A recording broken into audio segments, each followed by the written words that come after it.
You ask Tiger to solve. This deals with linear equations with one unknown.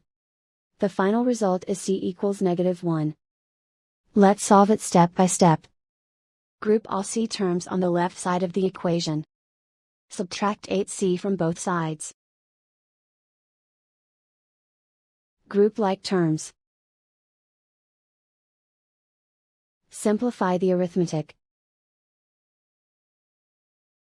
Group like terms. Simplify the arithmetic. Group all constants on the right side of the equation.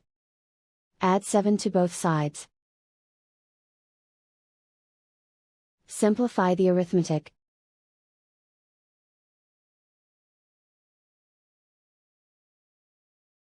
Isolate the c.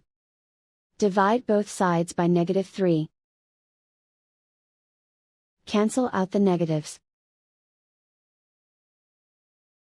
Simplify the fraction. Move the negative sign from the denominator to the numerator.